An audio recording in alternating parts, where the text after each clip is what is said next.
विद्यार्थियों, सुहानफ्री क्लासेस में आप सभी का बहुत बहुत स्वागत है और गुड मॉर्निंग सभी को।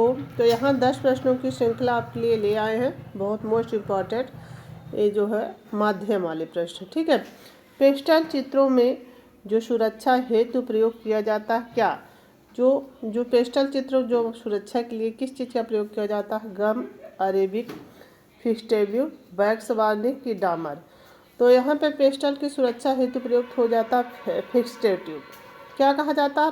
प के बाद फ कर दीजिएगा आप लोग, जैसे पेस्टल तो यहाँ फिक्स्टेब्यू। तो इस तरह से याद रखेंगे। विभिन्न परतों में काम करते हैं किसमें? पेस्टल में क्या किया जाता है? तैल और एक्रिलिक में किया जाता है, आला प्राइमा में कि वाश में।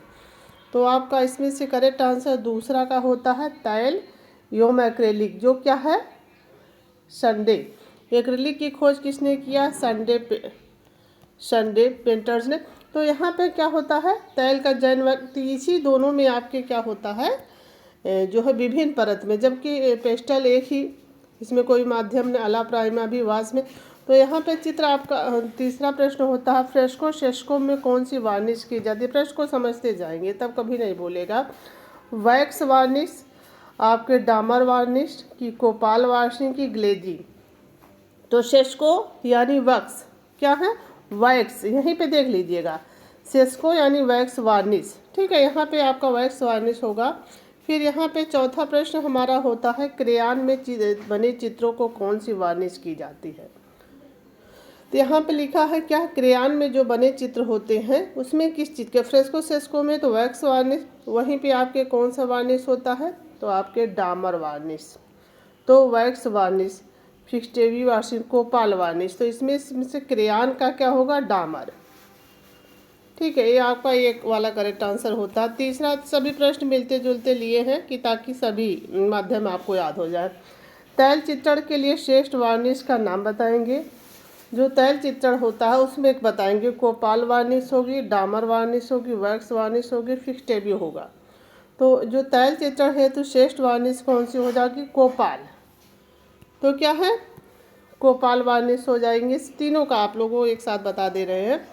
वैसे तैल रंग मोम के साथ मिश्रित करने को क्या? जो तैल रंग होता है उसमें मोम अगर मिला दिया जाए मिश्रण, तो उसको क्या कहा जाएगा? फिक्स्टेब्यू कहा जाएगा, एनाकास्टिंग कहा जाएगा, ग्लेजिंग कहा जाता है, स्पेगिंग कहा जाएगा, स्क्लैबिंग कहा जाएगा। तो इसमें क्या कहा जाएगा? तैल रंगों के साथ मोम को मिश्रित करने के क्या कहते हैं? एनाकास्टिंग कहते हैं, एनाकास्टिंग कहते हैं। बी वाला करेक्ट आंसर होता है। सातवां प्रश्न हमारा है प्रिज्म के आविष्कारक कौन हो जाते हैं? न्यूटन हो जाते हैं, सर हेनरी टोक हो जाते हैं, सर हेनरी टोक हो जाते हैं, स्टैंड वाइव हो जाते हैं और ओस्टवाल्ड हो जाते हैं। जो प्रिज्म के आविष्कारक होते हैं वो आपके न्यूटन। ठीक है, न्यूटन आपके हो जाते हैं। अब यही आपका होता है जल रंग के चित्रण कहाँ से प्रारंभ होता है? जो जल रंग है 18वीं शताब्दी इंग्लैंड से, 19वीं शताब्दी जापान से, 20वीं शताब्दी न्यूयॉर्क से, 21वीं शताब्दी पेरिस से। तो आपका 18वीं शताब्दी इंग्लैंड से इसका प्रारंभ होता है। अब वहीं पे जल रंग, यहाँ रंग होगा, सॉरी, जल रंग चित्रण के पिता किसे मानते हैं? तो स्टैंडबाय को, न्यूटन को, ओस्टवाल्ड को, जॉन वाक आई को। तो जल रंग के चित्रण पिता मानते हैं स्टैंडबाय को। वहीं आपका चौथा प्रश्न है क्या, सॉरी चौथा नहीं, 10 प्रश्न है, 10वां प्रश्न है। तो टेलीविज़न स्क्रीन का अनुपात निम्न में से कितना होना चाहिए? 4:3, 5:3 कि 4:5 कि 7:2?